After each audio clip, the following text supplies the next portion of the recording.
ano ba yan, Bri? Yan tractor. Ito yung binubuo ko nun. Ah, binubuo mo yung hand tractor na yan. O bakit di mo siya mabuo-buo? Wala oras. Wala oras. O sige. Pero gusto mo pang gawin? Gusto mo pa rin siyang ituloy? May kadena na, kompleto na. Ah, okay. O sige, de gawin mo pa rin. Ah, okay. Kasi meron po siyang mga ano, gulong. Di ba, Bright? Gulong to. Na baka na gulong. Yun. Ngayon ko lang nalaman, binubuo pala ni Brian itong hand tractor. Eh, paano yun? Nabili na kita ng hand tractor. Wala, para dalawa. Para dalawa? Ah, social ka na. Para dalawa. Pero, itutuloy mo pa rin yan? Oo. Sa bagay, sayang na. So, pwede ka na pala magtayo ng ano, Bri? Ng mechanic, ano nga tawag doon? Tulungan mo ako. Yung parang mga shop-shop ng mga ganyan ang tawag. Mekaniko, oo. Mekaniko ni Monica. Tama ba yun? Naalala mo pa ba yun? Ang tagal na, few months ago na yun ah. Kung may alam ko may hand tractor ka, iba na lang pala yung binili ko. Ano na lang? Pero pwede na rin, kasi at least nagamit mo na, no? Kasi yan, para baka mag, ano eh, mag pilya-pilya. Pilya-pilya? Pero masisira pero maliit yung kadena nito. Ayun. Yung ano, yung hindi pa talaga 100%. Ay, pero 100%. Ano ba yun? Nagulat naman ako to. Na, hindi pa okay. Baka kasi nagpapalay ka na tapos mag-stop sa gitna ng bukid. Ma-stress ka lang, di ba? Pero natutuwa ka, Bryce, sa mga nangyayari sa buhay mo? Kayo, magkakapatid? Oo naman.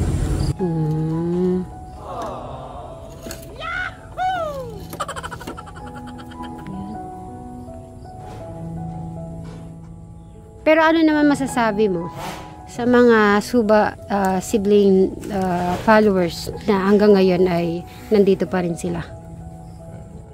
Sabi. Wala ka bang sasabihin sa kanila? Thank you. Ano naman masasabi mo sa kanila? Siyempre, yung Sweet Bright Angels umiiyak sila pag halimbawa hindi tayo nakikita. Ano yung masasabi mo sa kanila? Umiiyak sila pag hindi tayo nakikita, dalawa na magkasama. Ano masasabi mo naman dun? Ha?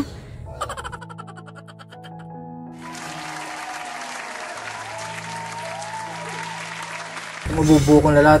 Ito lang naman ako pang ko dyan. Hindi ginagawa. So meaning, okay, mas lalo na pag nagawa mo na lahat yung project mo, yung mga ginagawa mo dati, na mabubuo, mas lalo kang masaya. Okay, di ba sinasabi, tutulungan naman kita. Yan na guys, so naiintindihan ko na. So tinanong ko si Brian kung happy ba siya na kasama niya lagi si Sweet Mary. Siya, masaya siya. Mas lalo na daw pag nagawa niya na yung mga ginagawa niya dati. Masarap naman pala pakiramdam yun, Brian. Yung ganun na sinabi mo, na masaya ka, nakasama mo ako, tapos lalo na pag nagawa mo na yung mga ginagawa mo dati na mabubuo mo, mas lalo kang sasaya. Appear tayo dun, ganyan tayo. Naman gusto ko sa iyo. Okay, ngayon ko lang po nalaman to buti na lang pumunta siya dito. Ngayon ko lang po nalaman na nagbubuo pala siya ng hand tractor. So madami pa pala akong mga hindi ko pa nadidiscover kay Brian sa mga ginagawa. Ano pa kaya yung malalaman ko na ginagawa mo, Brian, na binubuo mo na hindi ko pa alam? Yan lang ba? Wala na. Alam ko na, binili mo na masira. Ayo. Yan ang problema sa'yo eh. Tinanong ko po kung ito yung kay tatang niya, hindi daw. Tapos naalala ko, di ba bumili siya ng motor na sira. Tapos sinabi ko, binili mo ba yan? Nasira? Yes daw, natawa sa sarili niya. Ikaw naman mahilig kang bumibili ng sira, tapos mamumblema kang gagawa. Ba't yun talagang gusto mo? Ano? Pag nagawa ko naman maganda. Pag nagawa niya naman daw maganda. So yun ang mga extra Ikaw yung pinto? O, sige. Oh, mas maliit siya. Kaysa dito sa malaki. Pero pong tatlong, ganitong kahaba, no? Tatlong ganyan, no? Oy, mas mahaba pala yan, Bray, eh.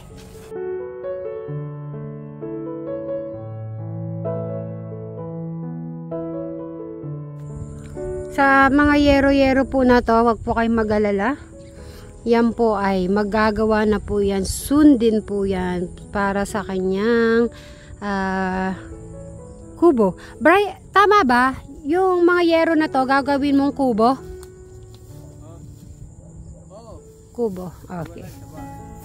Doon yan, di ba? Doon sa ano mo, sa mangga? Iyan, doon niya doon sa ano po. Kasi madaming nag-suggest kasi sa about sa kubo.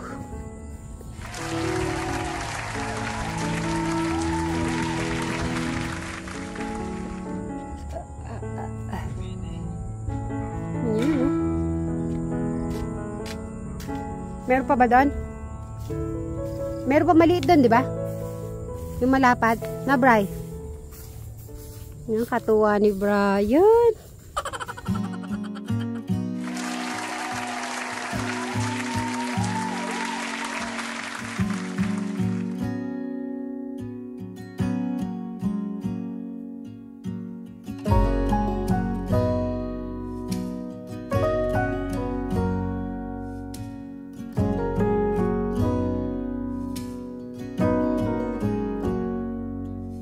If I wrote you a song, if I got every word perfectly weighted on a thin piece of paper, would it make any difference?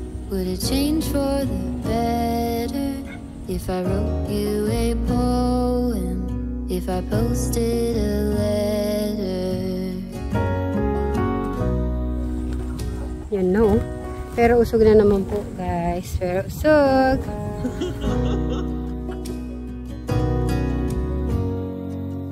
Is it maybe because Wow, ganda. I never knew Yan yun naman, guys. quite where I was? Yan yung mga cassette Marys. Told me, baby, you're lost, but I am too. Whatever the cost, we'll make it through. Tell me you're the one for me now. 'Cause what am I supposed to do if you are not the one for me? Then tell me now what I could do.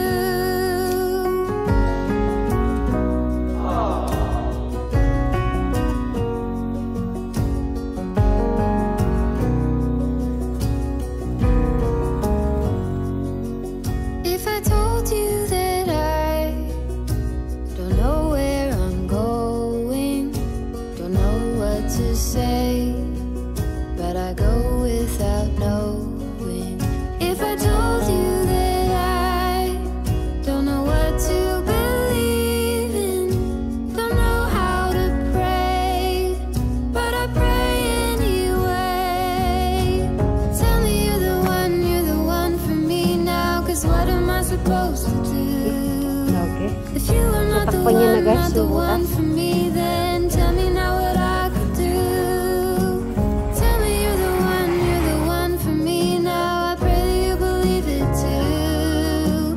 That you're the only one for me, and I'm the only one for you.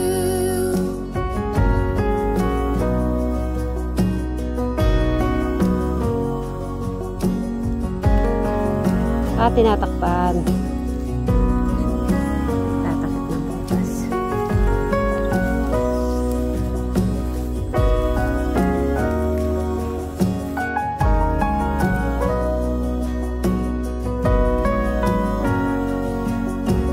Tell me you're the one for me now. 'Cause what am I supposed to do if you are not the one for me? Then tell me now what I could do. Tell me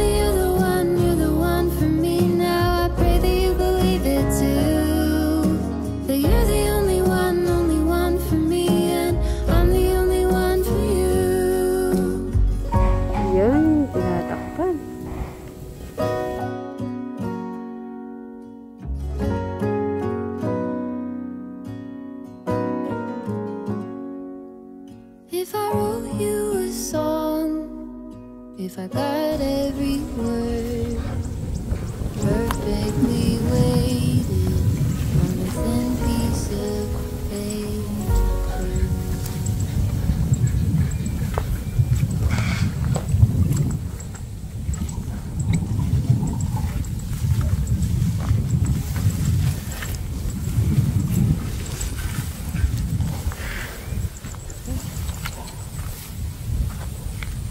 Kapas. Kapas. Yan. Sigurado naman yung mga nagpapalay nasa bukid, alam na nila to kung anong ginagawa ni Bri. Okay, next. Diretso pa rin kami. Ang sarap ng hangin. Pauwi na tayo. Yay! Pauwi na tayo.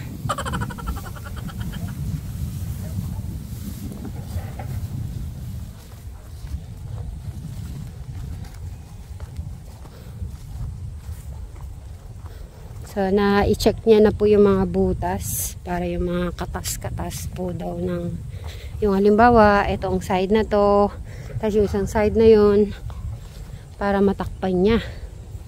Hindi po umulas yung mga tubig daw po. Tulad niyan.